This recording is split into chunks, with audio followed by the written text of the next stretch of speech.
We've been missing you. Do you want to find the witch friends you've been missing? Do you want to participate in these conversations live? And do you want to support the work of recovering a true history of feminist ideas about magic? Do you want to hang out?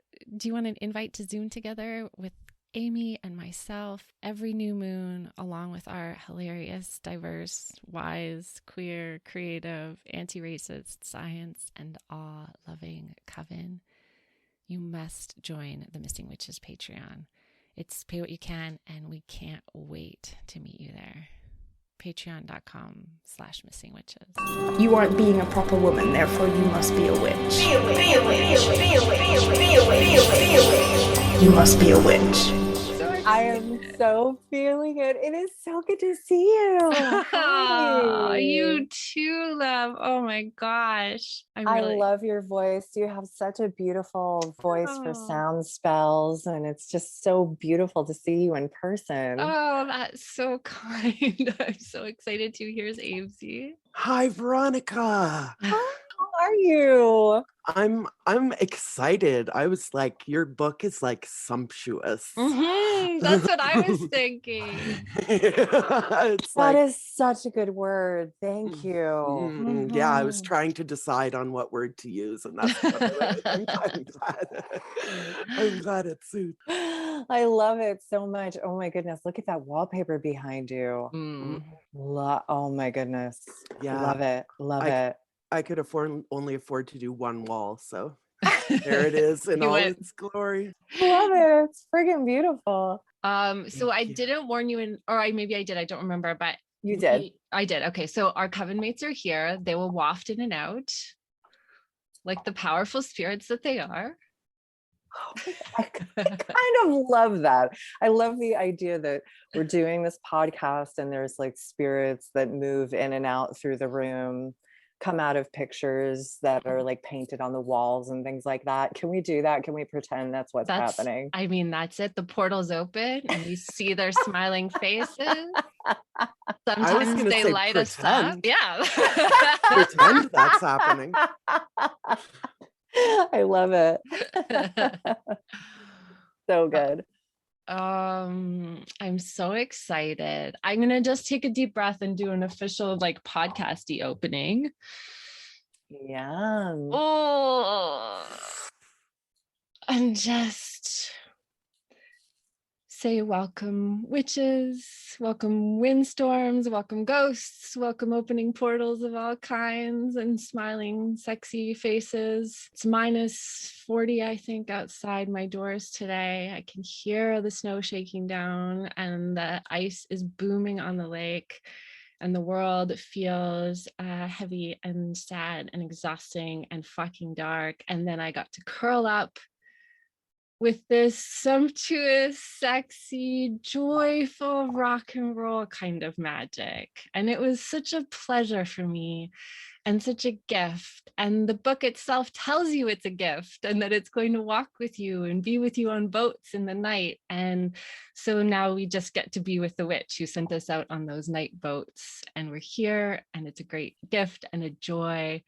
Welcome to the podcast, Veronica Varlow. I am so grateful to be here. And I think that was the most beautiful introduction I've ever heard. So it's a beauty to be here among you and your coven and all of the beautiful people that are tuning in on the sound waves right now to join us on this beautiful evening. Ooh. I feel it. I feel it. I feel the joy of it. It's really great. And I didn't know until I read your book that you wear the feathers in your hair as this relationship that you have with the birds and with your grandmother. Would you start by telling us that story? Because I see them now. They're here. I am so happy to tell you that story. My grandmother, Helen, is the inspiration for my book, Bohemian Magick. And the defining crossroads moment of my childhood was I was like 6 or 7 years old, and my grandmother, I was going to my grandmother's house after school, and there was all sorts of just, kids making fun of you. You know, when you're like 7 years old, that's what happens. I think it happens to us all because we're different, because we march to the beat of a different drummer. And so there was a lot of people making fun of me, and I came running home crying. And my grandmother, Helen, took me out to this beautiful dock with a lagoon. And she brushed my hair and calmed me down and asked me about what happened. And I told her everything, and I cried and I got it all out. And when I was done, she took the hair from the brush, and like just the hair that had come out as she was brushing my hair and calming me down. And she took a tiny rock, like a pebble, and put it on the corner of the hair and set it down on the dock. And it was springtime. And we waited there for probably maybe 15, 20 minutes. And all of a sudden, this little brown bird came swooping in and grabbed a piece of my hair and took off. Came back, grabbed a piece of my hair and took off. And my grandmother said, that little bird is making a nest out of your hair. And baby birds are going to grow up singing their first song nestled in your hair. Why do you care what other people think about you? And that was the moment when you're, in that 7-year-old time where you believe in magic and you believe in good and kindness. And then some of the kids at school start saying crazy stuff to you, and you're like, wait a minute, where is this coming from? And then my grandmother brought me back to who I was. And she made me believe that I was this magical creature, and that we all can have this connection with nature and the birds, and how important that is.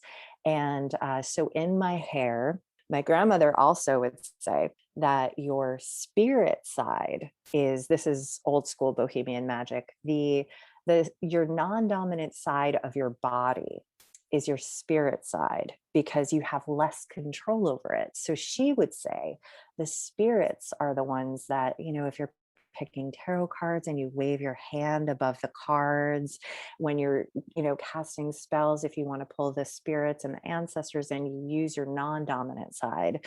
So actually, when I let my hair down, all of the feathers are on the left-hand side of my body for my grandmother and for the spirits of the birds that have grown up making their nests and singing their first song in my hair. I love it so much. Did you feel like your relationship with your grandmother changed as you wrote this book? That's a really good question. I think that because she's been in spirit for 30 years, she passed when I was 12. And I think that when because she's been in spirit, we have a very regular connection. So I feel like she comes to me in dreams, and we have a very clear love together. So I was just using this book as a love letter of her stories and her rituals, and that's a very good question. I don't think it changed. I think that it was a very sacred thing of writing down her rituals, because I love occult books. I love witchcraft books, and I love reading them. And I never saw anything that was like what my grandmother did and practiced. And because I'm the last one in my line, it was very important for me to write Bohemian Magick so that my grandmother could continue on. And the beautiful rituals that I feel like have helped change my life for the better and have brought me so much happiness and love and positivity in my life, I wanted to share them with everyone else, because I feel like it really does make a difference. One of my favorite parts was the Midnight Library. Me too. Yeah.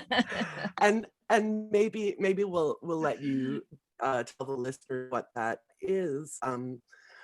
But my sense was that we can create rituals to help us process traumas. Can you speak to how and why that is?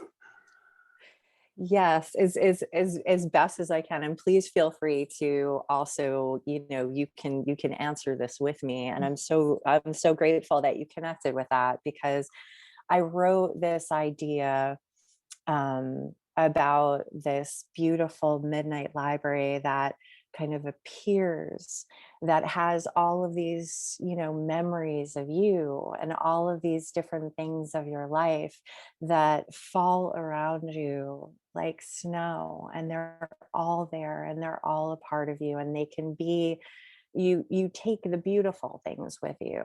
And I wrote the Midnight Library, the idea for it, because my own house in real life had burned to the ground, and I felt like I lost my history. Like, my grandmother is in spirit and I can't hold her in my arms, and the physical things that I had were very important to me.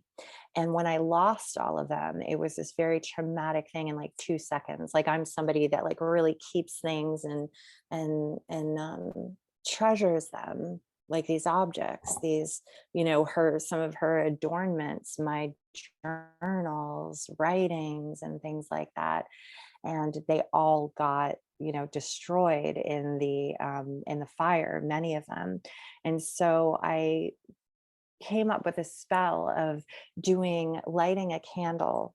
And when I lit the candle, I imagined the house appearing once again and giving me the time to go back through there, to be there in that space, to have that moment of those memories. And when the candle burned down, it was time for me to go. Like, I had to move on from it. And knowing that, like I say in Bohemian Magick, your memories are the lyrics of the song of you. And this is something that is extremely powerful, of what you want to bring with you and how you want to move forward in the world. And know that all of your stories and these objects and these lost things in the past, or things that might be sad, you can bring up the best things, because they make up the part of you that is strong and solid and here today.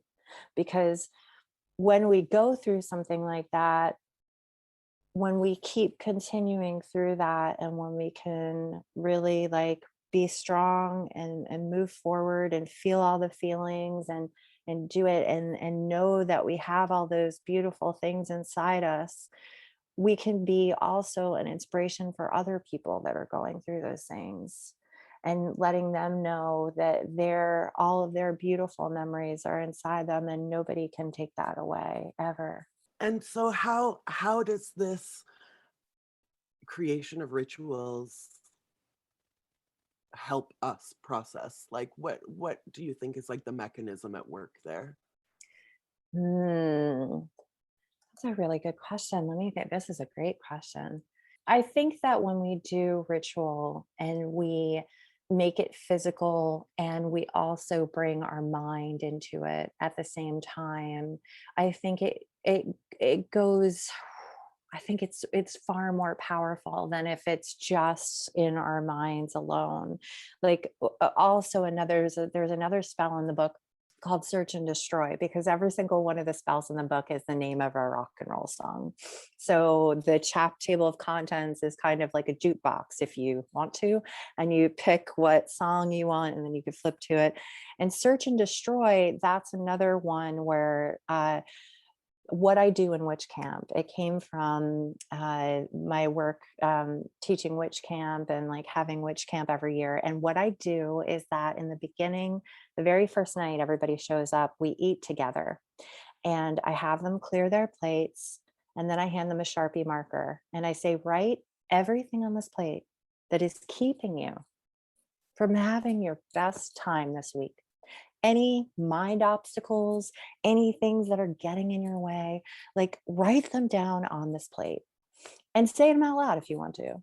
So we'll be writing, and we'll be like, I'm not cool enough, or I don't know enough magic, or I don't know this, or like maybe they don't think I'm like fun enough, or like I don't feel like I belong, whatever the fuck it is that you feel like is holding you back, you write on this plate. As we speak them out loud, we laugh at these things, because like, you know, out of like the 13 of us, like pretty much 13 people just wrote the same damn thing on their plate, and our fears are all the same thing.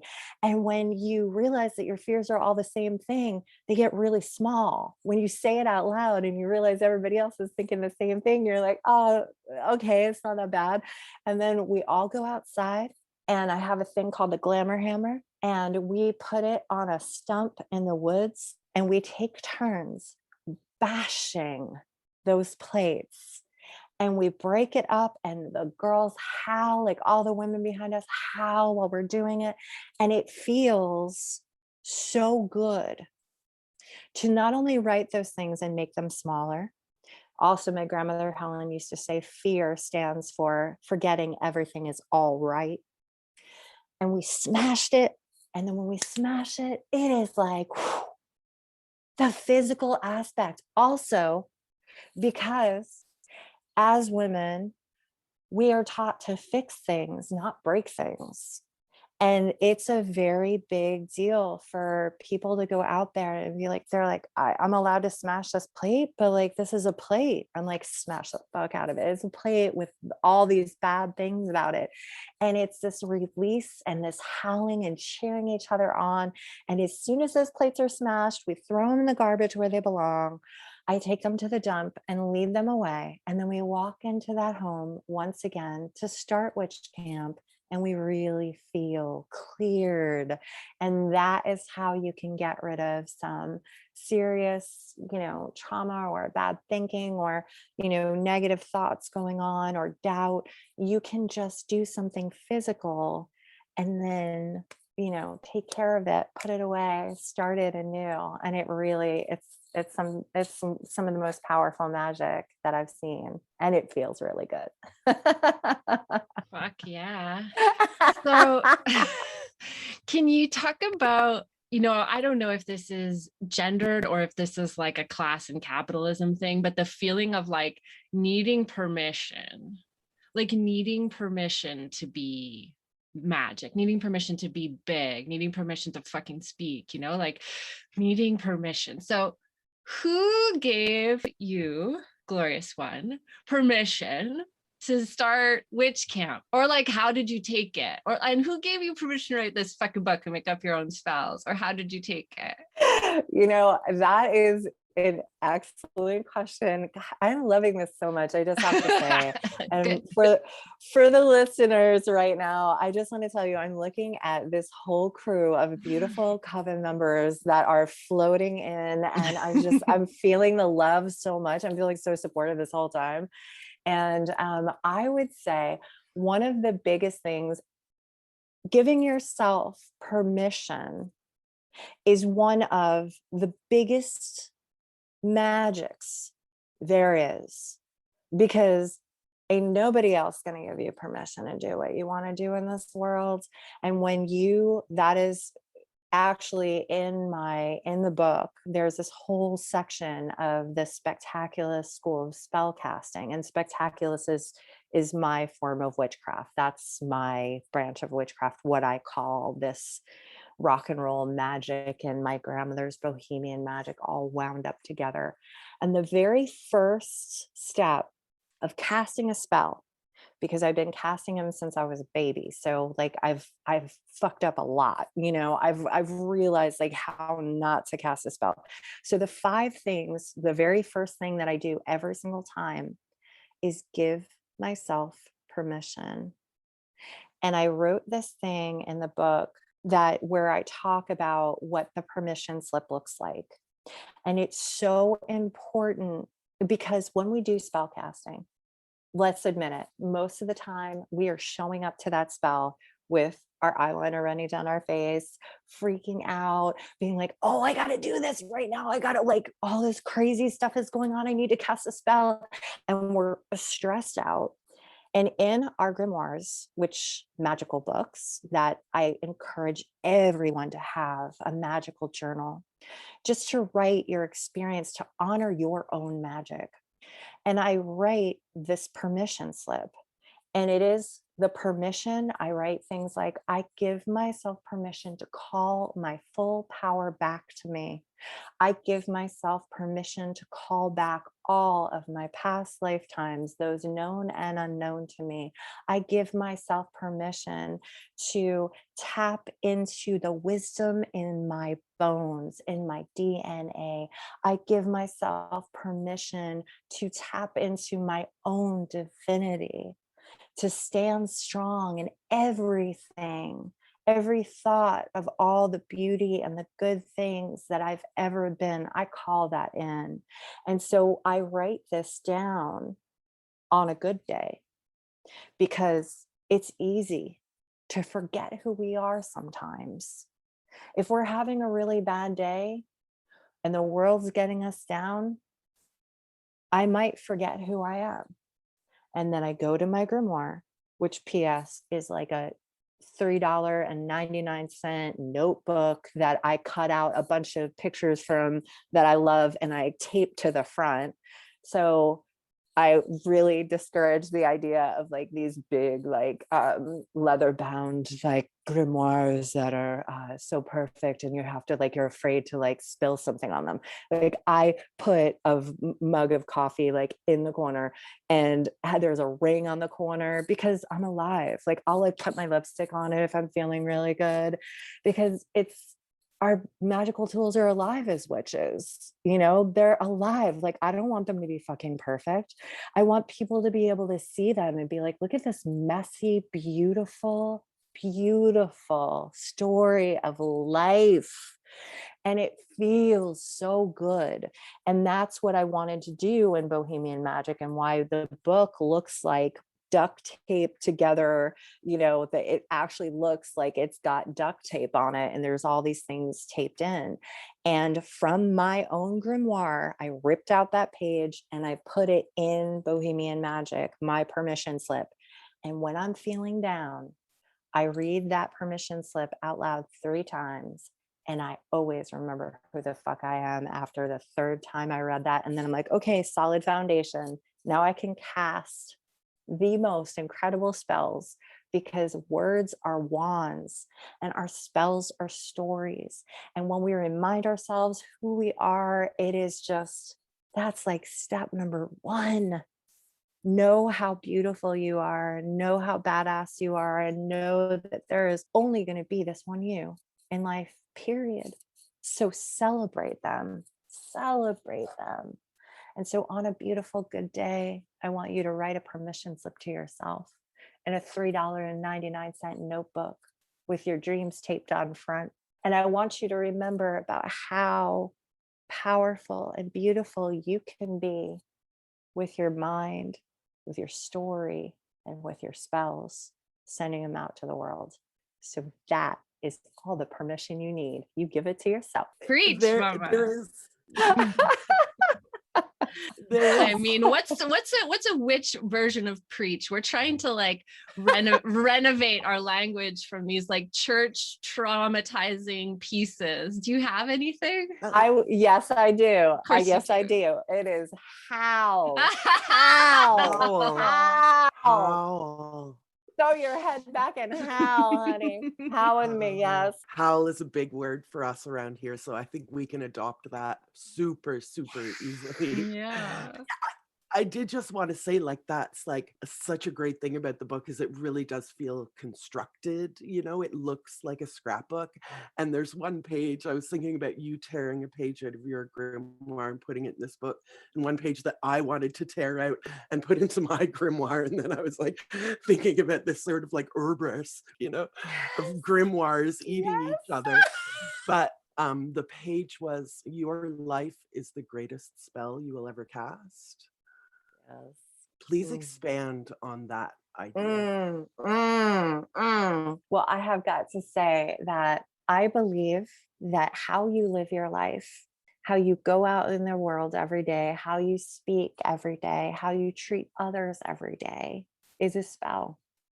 And even if it's just going and getting coffee and talking to the person behind the counter and treating them like a god, goddess, ancestor that is delivering you this beautiful thing, and just feeling really good about that, feeling like treating people, everybody that you meet in that way, and just creating that spell of your life. And I will tell you that in my story of creating spells in your life, I will say that I have wanted to write a book for over a decade. And in 2007, I'm here in New York City, and I really wanted some magical friends. And the internet was okay back then, but it wasn't like full blown. It was like some MySpace shit or whatever. I'm like, where is my magical people? Where are they at? And I always wanted to have this, what's happening here right now. I like want to hug every single one of you. And I reached out to a bunch of people that really inspired me. And I said, listen, I want to do a coven, and I want us to inspire our creative work. And Spectaculous Witchcraft is about art is magic, and magic is art. So it's all these creative, beautiful people that I knew. And I was like, do you want to get together and support each other? Can we do spells together? And then we can talk about our dreams, and we can all lift each other up and boost the magic even brighter and bigger, because all of us can do a spell for each other, each one's project. And there was this one amazing person. Her name is Carolyn Turgeon. She's an author. And at the time, she was a struggling author. And she had such beautiful work, and she's so talented. And I really believed her and in her. And the two of us would do these spells all the time. I was like, I want this book so bad. I want this book so bad. 2007. Now, the thing is, I have to interject my own self for a second, is that people will be like, maybe if I cast a spell and it doesn't come true right away, it wasn't meant for me. Obviously, that is not true, because now in 2021/2, I've finally got this book, but I cast the spell back in 2007. However, I was supposed to go on tour with this band. All this other crazy stuff happened. I met all these people from all over the world, so that when this book came out, there was all these people that were waiting. This book in 2007, Witchcraft, it was like a hush hush thing. Like, people weren't talking about it. Now everybody's talking about it. So it wasn't the right time. I believe that our spirits and our ancestors are doing the things at the right time.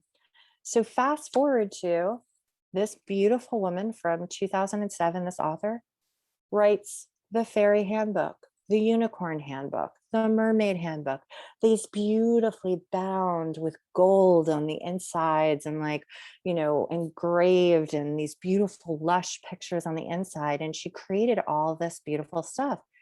She has this thing for HarperCollins, and she's got this beautiful deal. And she contacts me and says, hey, so they said to me that they want me to write the handbook of witches. And I told them that if I was going to do that, it would just be a book report of all the things I learned from you.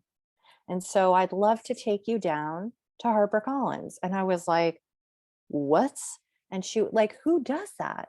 They were going to give her another deal. And she was like, this is not my deal. Like, she is so right in her path that she's like, I know what's for me and what's not for me. She's like, this is yours. And she walked me right in there. I told my story. I don't have an agent. I didn't even have anything about a proposal or anything. And they were like, well, we're interested. So write a proposal. And I was like, I want it to look like this grimoire right here. And I want these crazy pictures in it. I want it to be a rock and roll magic thing. And they're like, cool, sounds great, done. And that is what I mean by your life is the greatest spell you will ever cast. Because had I known, she said to me, I may have given up parts of my writing stuff if I didn't have that crew of people that believed in me so much. And that really kept me going. And she found other writers after that crew kind of dissolved because I was gone and touring and stuff. She kept up with the writing partners, and she kept going, and her dream came true.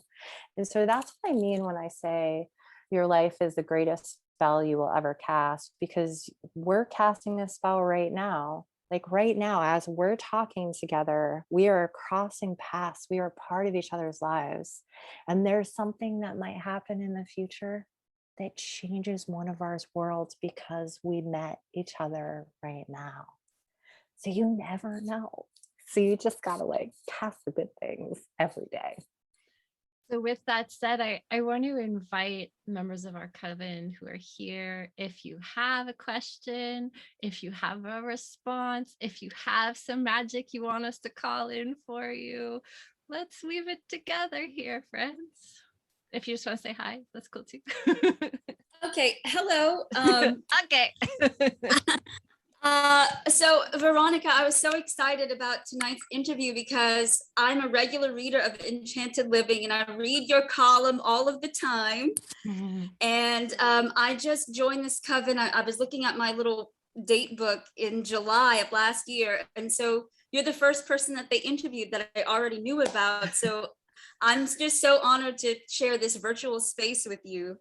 And you know, in the previous column, you talked about the book coming out. And then in the last column, you talked about how it was out.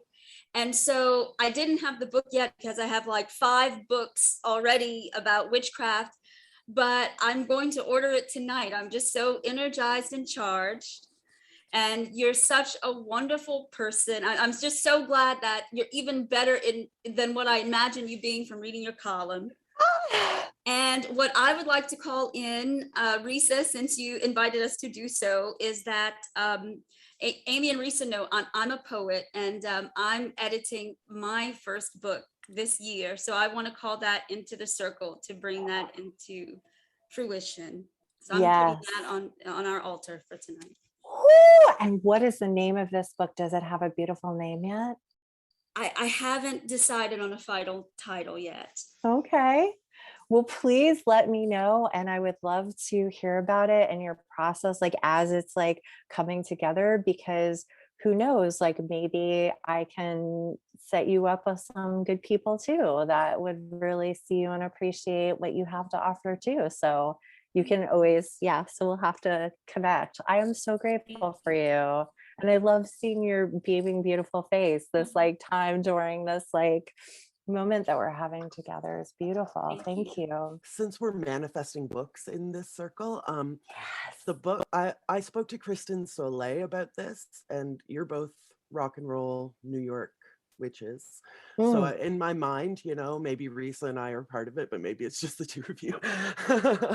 But I need there to be a book about rock and roll witches and rock and roll witchcraft specifically, not like the notion of rock and roll as like an adjective, but the noun of rock and roll as a thing. You know, there was one book that Risa and I read about rock and roll and the occult, and there were no women in it, 0.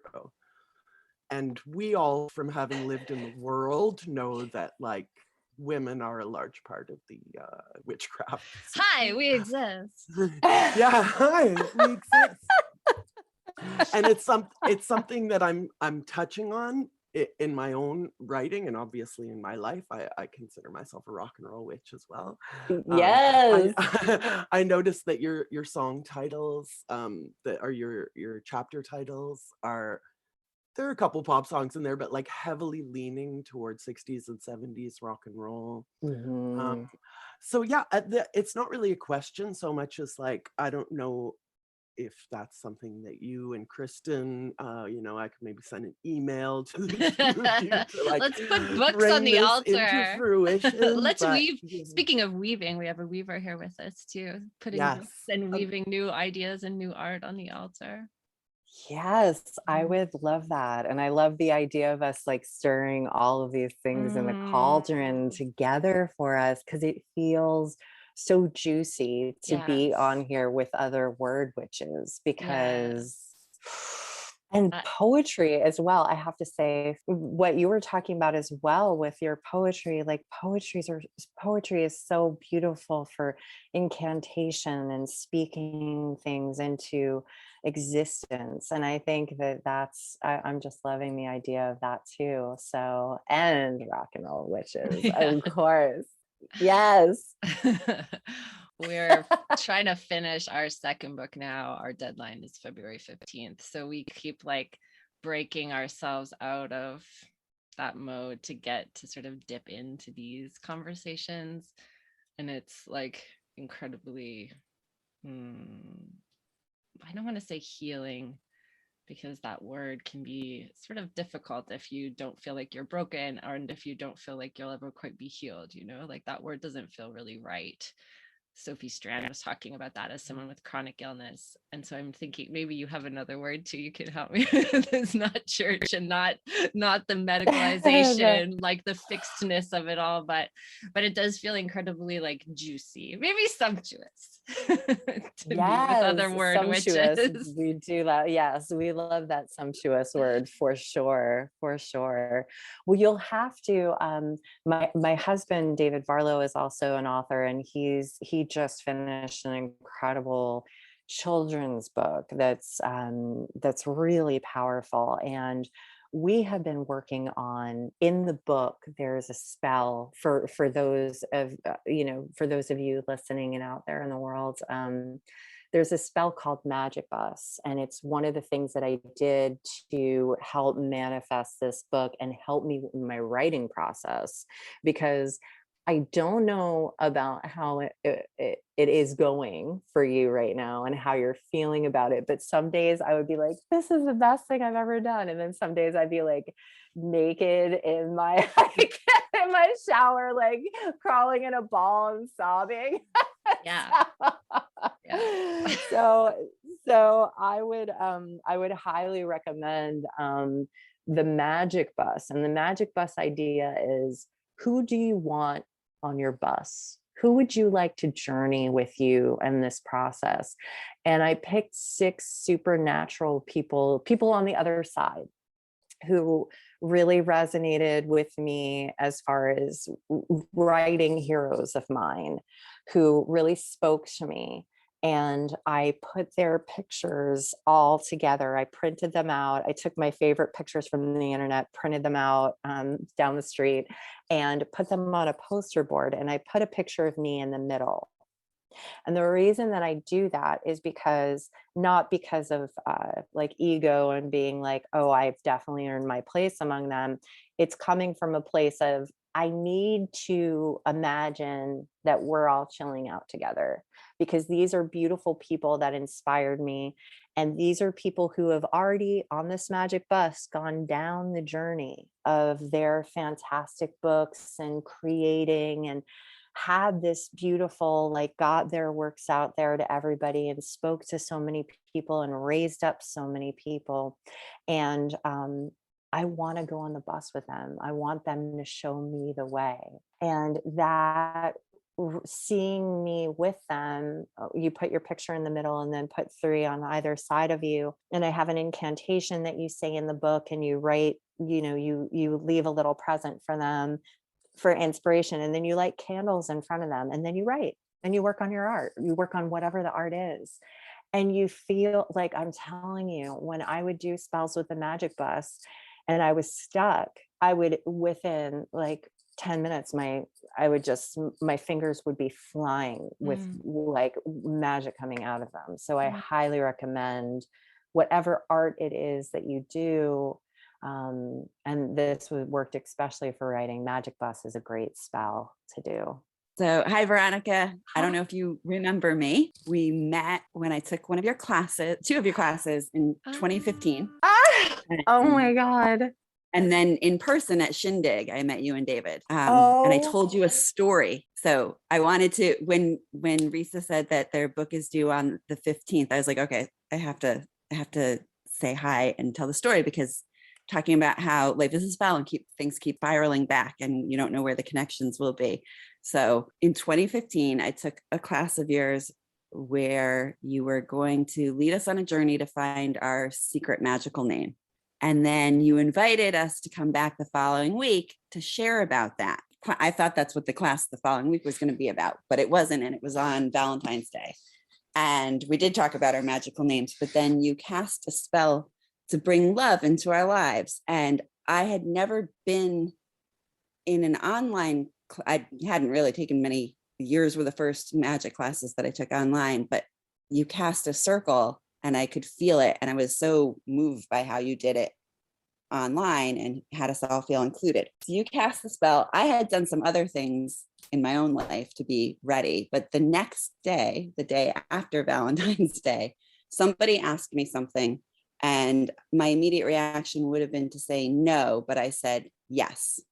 Later that day, I was asked out to coffee by somebody else who's sitting on the couch over here. And he was brave and he asked me out to coffee, and I was brave and I said yes. And that was on February 15th, Risa and Amy. So I just feel like this weird synchronicities, although they have nothing to do with your book. But so we both said yes, and we were really brave. And for all intents and purposes, we've been together ever since. Anyways, this is nothing to do with almost anything except my everything. excitement. It's everything. It's everything. With everything. Rachel, what a beautiful story about celebrating love and the power of your own unique magic. Yes. Because sure, we did this thing and we did a circle, but the truth of the matter is, sure, you felt it. But what my grandmother said when I was a little girl, she said, you are the mirror and you are the reflection of the best parts of people. And it's very important that you tilt that up so they can see all their beauty and own all of that. I mean, you own that. Your magic is what opened that portal of love for you. I mean, you saying yes, you making fear mean forgetting everything is all right and saying, hell yeah, I'll go to coffee with you and do this thing. And like, how beautiful that the two of you are sitting there on the couch together. And the last time, well, not the last time, but the time before we saw each other was online. And you know, now you've manifested this incredible thing. Like, you're a powerful, badass witch. Like, that's a great story. I left out one key part, but thank you. So what got us, my partner and I, talking that day was he had posed a question online, which was, how do you know, or tell me a time when you know someone really loves you? And what got us talking was my response was about your class. So I had responded that I had been in a class the day before, and it was very clear to me that our teacher loved us. It came through the internet, came through the screen. So that was important. I should add that to the story. You're giving me so many goosebumps. I can't even tell you. I just like, oh God. See, you can feel.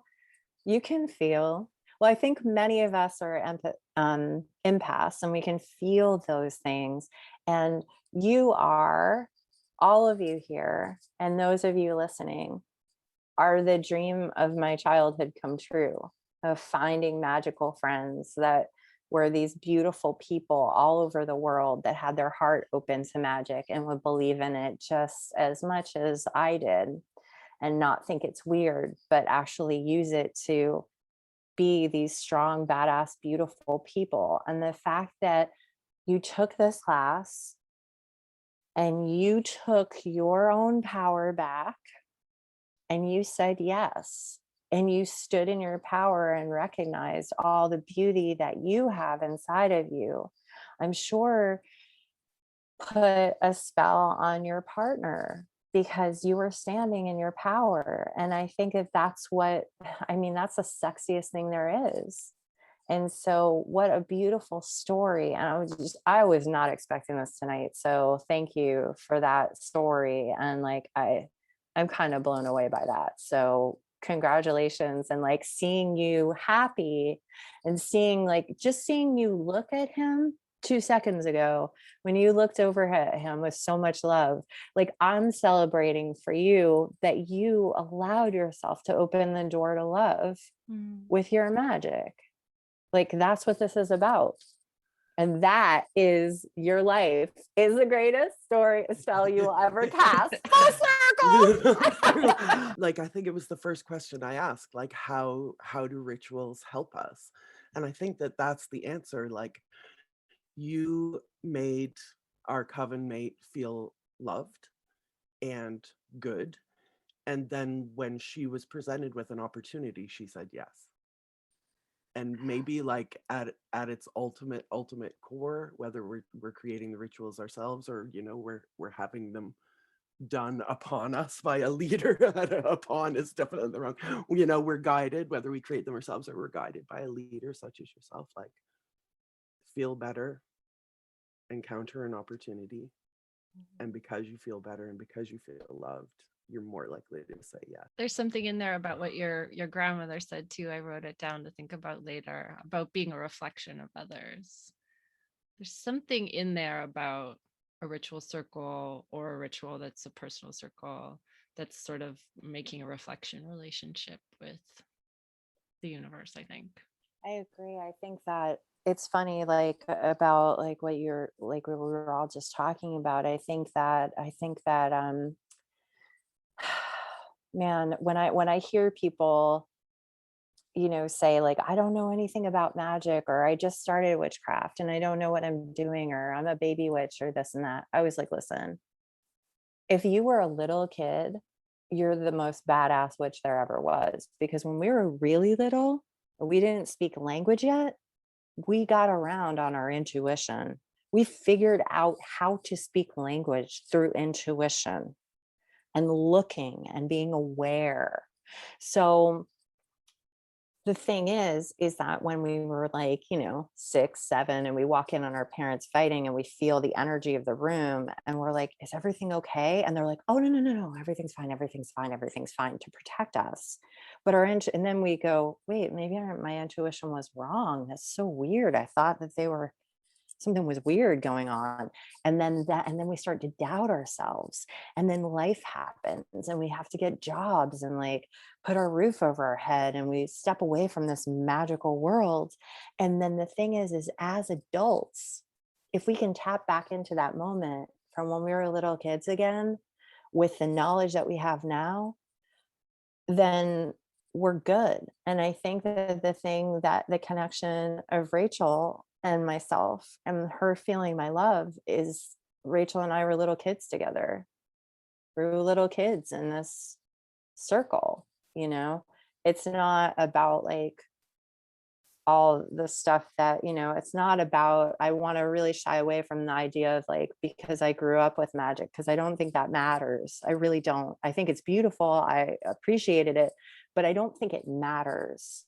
I think that all of us are magic. And I think that if we're little kids together and we are like playing with magic and we see each other with that beauty, when Flora was talking about like reading the article and like about how she really connected with it and talking about her own work, we're having a communication through poetry, through words. We're being little kids together. We're passing each other poetry notes, and it's like I see that, that spirit. I see that ancestor in you. I recognize you, Flor, and I recognize you, Rachel, from like all of us here together. Like I feel like it's all about just being little kids again, and having that beauty and no competition and fuck that shit. And just like when it comes down to it, the real thing is like the friendships and the love that we had in our lives. That's the most abundant and beautiful thing that there is. And I just like deeply feel that, because I had like, 2 friends when I was little, and now I have all of you guys and the world. And like, it means a lot to me. It really does mean a lot to me. And the love energy that I can feel from all of you too, bouncing back to me is a lot. Yeah, I've often been known to cry at our coven meetings. It's not a requirement, but it's definitely and fine. most of our interviews first, so it's sobbing, because it's to feel so seen, and to feel like your pain is as welcome as your play is a really special gift we give each other. And yeah, I'm really, really thankful for these moments. I really connect with what you're saying about kids and that moment where they feel something is wrong, and if you tell them it's not, they're broken from their own sense of reality. Like as a mom to a 3-year-old, that's something that I'm like bumping my head against all the time in a time of mass death and stuff. It's like she feels very concretely when things are not right, and it moves through her body slowly, so it's not like you get an immediate response. So you have to pay attention an hour later or 20 minutes later. She's not having a temper tantrum about whatever it is. She's slowly, the waves are moving through her body and her mind of what those feelings are. So to try to like stay with her and honor that is fucking. Anyway, that's not a question. That's just something I'm going through. That's beautiful. I imagine that your daughter is a magical creature and is so lucky to have you as a mom, and being raised in magic is such a beautiful thing. Yeah, she's good. She these days when I suggest something that she likes, she says, "Oh, that would be wonderful." Full of wonder. So that's magical. We love that. We love that. Yeah, she's good. So what's next? How are you feeling? You released your book in COVID era. How are you feeling? How are you? I didn't even start with that. I tell you, I've gotten really, really emotional because this past month has been really emotional. And it's funny because I think about putting things on Instagram and saying like, thank you. And I've tried, and it's so hard to express in words how grateful I am for all of the people. And like, people are writing me amazing things, and just like it's just so beautiful to wake up in the morning and read something from somebody and being like, I found your book and I was just randomly in the store and it called to me, and like, I want to tell you that this meant something to me. Just having that mirror, that reflection is so phenomenal. It's just like,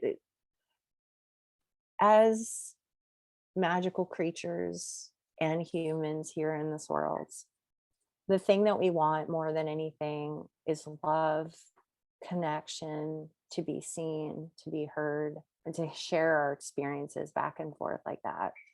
And I feel like it's been happening in this huge way in the past month. And from being in a time that we're away from each other, that we can't, run over and hug each other and be around each other. The power of words, the power of connection, the power of writing, of these beautiful things that people have sent to me, feel so full. And it's really emotional. It's like a dream come true. I kind of like I don't even know how it happens. Like, it's just like, it's really beautiful. And I'm so grateful to be here with all of you and have this moment of connection together. And I just want to say on that note, I'm really grateful for what you're doing, and for, all of you together doing the show and putting yourself on a sound spell on the airwaves out there in the world, because there are people that are listening to this right now that can't be out as witches, or they can't, they can't talk about it. And you both, and all of you, all the coven, are acting as a lighthouse to them through the darkness. And especially in this time when we can't be around each other, what you're doing and the work you're doing is vital. So thank you for all that you're doing in this podcast, and your, this amazing coven that's here together, because it makes a difference. Oh, good. We got to the crying part. No, I can't. Thank you. Thank you for saying that. We are in that part, like you talked about, where we still are in these moments of waves of connection, of feeling that love, and meeting these lights, like we're in the city of lights, we're in the city of candlelight that your grandmother told us about. We have these moments where we're like, we get to meet you and you've been out doing the work, making the light, gathering the circles for a long time, and we're getting to meet those people, like we're feeling like, oh man, because we work in the woods alone, like it feels very, very distant sometimes. So yeah, but we're also in that part you're talking about, the part where you're like often curled up in the bathtub freaking out. So it's nice to hear. It's hard. The word witch part is hard, the research, trying to say something that balances what comes from instinct or comes from spirit, and then that feels justified in a rational discourse or from an academic background. Trying to walk that line, it's hard. Do you have any advice for those people who haven't started their books because of imposter syndrome, or all of the things that Risa and I'm sure you and everybody and Fleur and anyone who ever tries to make anything deals with, in ebbs and flows? But what do you say to people who haven't started because they're afraid? That is an excellent question. I think the best way to deal with that is to think about your favorite author, and think about, like, I know that, like, one of the stories about, like, Dr. Seuss, like, when I was little, like that, Dr. Seuss was a big deal. And, you hear these stories of writers having these, like E.B. White and Charlotte's Web, or you think about, all of these different stories that they fought so hard and got rejected by every single person. And there are books that I consider ancestors, because my take on ancestors is, if it changed your life, and if a book, a piece of music, piece of poetry, whatever it is, if it changed your life, it is an ancestor. If it raised you up, it is an ancestor. And I feel like the best way to think about this is, imagine if your favorite author who gave you that beautiful book or that piece of music or whatever it is that you're going to do that you're afraid of doing, imagine if they didn't do it. Imagine what a loss you would feel. Imagine what a loss that would be in the world if that person didn't do it. Now imagine in the future, your big, beautiful book changing people's lives, changing how they look at the world, how they see the world. And that is why you got to keep going. If you can't do it for you, and a lot of us have a hard time doing it for ourselves, if you can't do it for you, do it for the 12-year-old version of you who needed the information that you now has. Do it for them. Do it for the people out there that will benefit. You have to walk through writing a book, writing a song, painting a piece of art. Sometimes it can be like a Lord of the Rings journey. The thing about Lord of the Rings is that there is moments where you are battling dragons. You think you might die any moment. You are like dealing with all this stuff. But the thing is about the Lord of the Rings is that, like, that's what makes it a journey.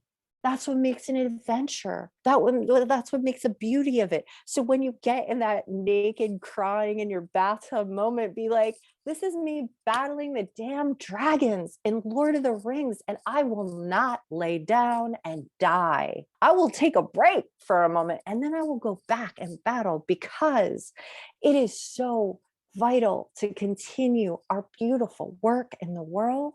And there is somebody whose life you are going to change. If it was so easy to do all of these things, If Lord of the Rings was just them drinking margaritas from the Shire to the end, we would be bored out of our minds. That's not a story. So you are powerful and beautiful. And so if you've got fear in the beginning, that's cool. They had fear leaving the Shire too. You are in a hero's journey. So do it for the greater good, because your work in the world and your voice in the world makes a difference, is unique, can change the world.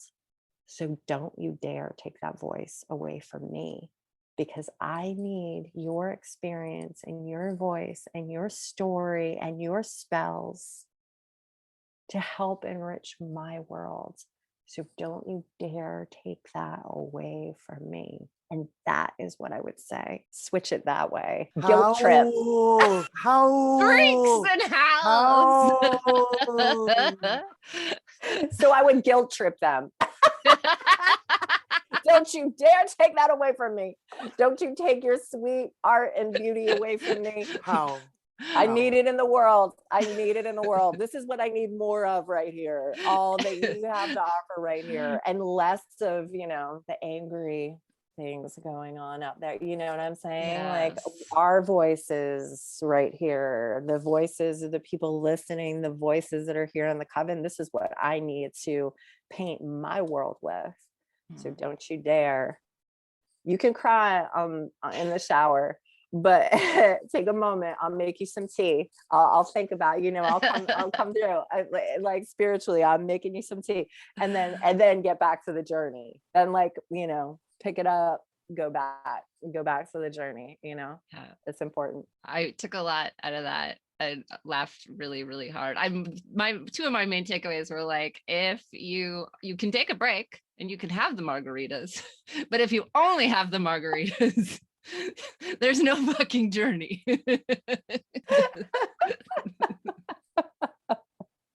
I mean, I like a margarita. And that being said, have a margarita. It's a good part of the story. I want to pull up a piece from the book.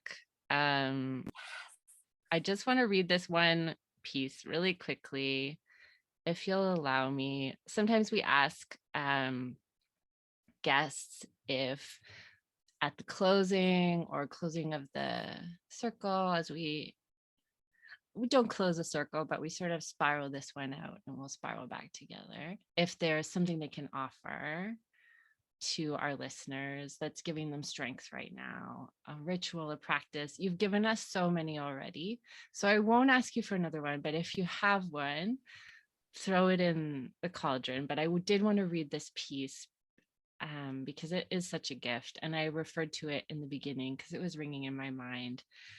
So I'll read this, and thank you for being here, and thank you all for being here in the coven we make in the dark between our ears, just lighting our lights and drinking our margaritas and going on our powerful, heroic journeys. So Veronica Varlow wrote in Bohemian Magick, "The road goes ever on and on. This book is a love letter to you, to your magic, to your wild, to the electric that sizzles in your veins, to the grand mysteries of the secret powers that you hold within you. Walking the path of witchcraft in the wild is a revolutionary act. It is so easy to feel alone in our journey and our experience. My heart longed for the witches, for the magic makers, for the cosmic cult of wild visionaries and alchemists to arrive. I knew there was more of us out there, scattered all over the world, people who lived magic, who felt it in some unexplainable space in their soul. This book was my call out to you, that your hands might hold its covers, that your eyes might move across these words. You are not alone." How? I have to say that was so beautiful to hear coming out of your mouth. And that is the first time I've heard somebody else read my book out loud. Oh. And it's so beautiful to hear your beautiful voice is saying those words. And it's so what I was talking about, that's the last chapter And I sobbed the entire time I did that chapter because I imagined that, passing this on and passing this on to future generations and being able to get out to the witches and the magic makers all over the world and letting them know that, you know, there's a light on over here, just like you all have a light on out there where you are. It's like we're fireflies in the night and we find each other. And it's really beautiful because sometimes the world will trick you and it's a trick, and you think you're alone, or you think that you're the only person going through this moment, or you get depressed and you forget who you are. And it's so important. And that's why I wanted to write Bohemian Magick as a companion, and why in the beginning of the book you actually enchant the book to you and you tape your hair in it and you do these things, because I wanted a book to be a friend, and this book to be your living enchanted companion that'll always be with you. And that part of me is in there and part of you is in there, and part of every single witch all around the world that is doing this is in there too. And it's a portal in the pages so we could find each other. Thank you for reading that. It was really beautiful to hear. I feel really electrified by the knowledge that I am the first person to have gotten to read that back to you. That feels very in keeping with our realization about the interweaving, the projections and reflections and interweaving that we're doing today. You're my mirror. You're my mirror. That was really beautiful. Thank you. Thank you. Yeah, thank you for your words. I was really emotional reading them. Thank you. I was too. It really, all of you who are listening, it really is a wonderful book. To use May's word, it is full of wonders. It is a wonderful book. It's we can't recommend it enough. It's truly a wonderful book. Yeah. Thank you so much. And I'm so grateful for you both and the coven, and I'm so grateful to be here with all of you. And I can share, because it's New Year's, or I can share a quick spell if you would like, that might help your listeners and the coven. And it's also one of the many in Bohemian Magick, but I think it really applies to what we're doing today and like what we're talking about, and reflections and juicy words, especially for word witches. It's a spell that's called Walk This Way. And the idea of it is, I want you to imagine with your beautiful artistic word witch minds, I want you to think of 9 adjectives that you would give, say the editor of Rolling Stone owes you a favor. And they're writing an article about you. It's a feature. You're on the cover. You're fucking fabulous. And you're on the cover of the Rolling Stone. And so what happens is this editor says, listen, you can slip me 9 adjectives about you that you want me to put in here. You don't need to feel that way about yourself yet, but they're adjectives that you aspire to, and that you want everyone in the world to read and read its truth. Okay. So that's like, you're creating it, you're putting it out there. And spectacular witchcraft, at the end of every spell, we say, see it, be it, so be it. And the idea is, you see it in your mind first. What are those words that you want to weave into your name and wrap around yourself? And then you become it, you be it. And then it's done, so be it. And so the idea of this spell is choosing 9 adjectives. You get your $3.99 notebook grimoire with your art taped on the front, and then you write all these juicy adjectives that you love, and any kind of you just go crazy, write like 40 of them, pick your 9 favorite. Then you are going to get 9 taper candles. I like to use like the 7-inch ones, the skinny 7-inch ones. You get a switchblade, or you can get a carving tool. You can get clay carving tools. They're like these little wood pencils. And from vertically, from the top of the candle going down, In each one of the 9 candles, you will write one of your adjectives. So each candle has a different adjective on it, and they're all come up to 9. What I do is I get a plate, like a terracotta plate that's underneath plants, like a big one. Those are great for spells. So you just get the bottom of plants, plate, pot things, you know what I'm talking about. And you put them there. And each one of the candles, when you're going to light them, you say, my name is, because your name is an abracadabra. Your name is a spell. You say it powerfully, and you say, my name is first name, last name, and I am, and then you say the candle, the word on the candle, and then you light that candle. And you do this for each one of the 9, because my grandmother in Bohemian Magick and spectacular witchcraft, my grandmother believed that candles, as they burn down on this side, they appear on the other side. That's where candles go.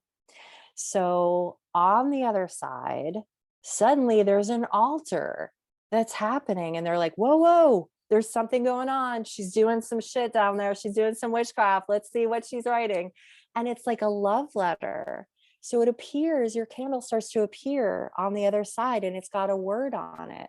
So then your spirits, your ancestors, they know what to do for you. They're like, okay, yeah, she wants to be this. Okay, we got her. We will support that.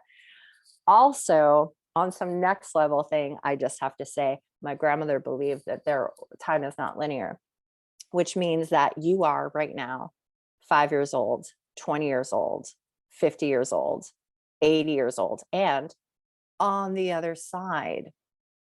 So one of your main spirits, perhaps your guardian angel, is you on the other side. Now we're going deep right here, but you can handle it. We can strap in here together. So you on the other side, who would know where you want to go the best? Who knows you better than you? So beautiful you on the other side, you can also connect with her with these candles and be like, girl, this is what I need right now. So you light those candles all together, and there's a beautiful incantation in the book, and you can say any incantation that you want, saying that every single time as those candles are lit, you are those adjectives. It is being sent over to the other side and mirroring back down on you as those candles burn. And I burn them for about 10 minutes every day, 20 minutes, half hour, for like 9 days straight. And then you burn them all the way down, and the bottom of the wax, my grandmother would say, you put underneath your mattress. So when you're sleeping and dreaming, all that beauty will rise up through you all the time. And then you own those 9 adjectives, and they are a part of you. So that is a beautiful spell for this beautiful new year that we're walking into. It's a great spell to do at your birthday. And it's a great spell, words are a compass for us. So if you think what 9 words you want to be your true north, to direct you on your Lord of the Rings journey, that is a helpful and beautiful spell, and one of my favorites. So I mean, yeah, you had full body nods from the crowd. You had Amy's hands clasped in prayer as she saw the truth of what you were saying. I'm furiously writing notes. You're answering questions about space and time while you're giving us like fucking fun magic. So that's good. That'll go in the book. Just thank you. You're so lovely. It's like Rachel said, I love you more than I even thought I was going to from having read your writing, which is really a nice treat. Thank you. Oh my goodness. I'm so grateful to be here with all of you and howling together and having this beautiful moment of reflection and beauty with all of us together. I feel like we would make an awesome band too, just saying, from like all the ones that I'm seeing here. Like I just like, yeah. This is a crew right here for sure. This is a heavy art band. Yes. I was just actually going to say that when we leave this conversation, I'm going to honor it by listening to "I'll Be Your Mirror" by the Velvet Underground. So I propose that as our first cover song. Yes. I'm ready to do it. I'm ready to do it. It was one of the first songs that I learned on guitar, so I'm here for that. I'm ready to go. And I noticed the guitar behind you too, so I'm like, I'm already loving you so much. I'm like, you are like my Supergirl crush. Yeah, seriously. I'm like, this is like, you don't even understand. People that are listening, Amy's like the best, like this like wallpaper, records behind she's in the studio. her. Yeah, it's Yeah. full studio. I'm loving it. I'm obsessed. Total girl crush. It's out of control. Come visit. Come Yes. visit. Come visit. We'll record our punk band that we make up as we go along. I'll be there in 5 minutes. Do this. Let's do this. Thanks, Veronica. Thanks for understanding this vibe and being part of this, and such a light in all of this for all of us. Yeah, and for this book that casts a light out for so many in such strange times. And thank you to all of you listening, all of you with the lights in your hearts, and your ancestors that are you standing on the other side.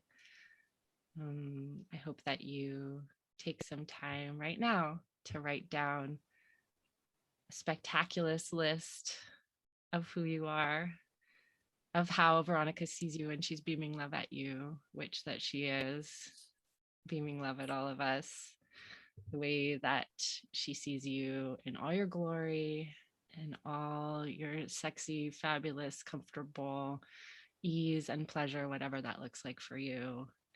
And whatever the story is that is in you, or the art that is in you that you have, that 12-year-old me needs to hear. I hope that you feel us rubbing our hands with that hot heat, like Veronica's grandmother taught her. And when you get the book, you'll know what I'm talking about, and casting it into the lines of your palm. I did it at the table with my partner and my kid today. And it feels fucking rad and magical. So I hope that you know that you have the power to cast spells in your own hands, and that we are with you on that journey, and we love you. And blessed fucking be. How? You must be a witch.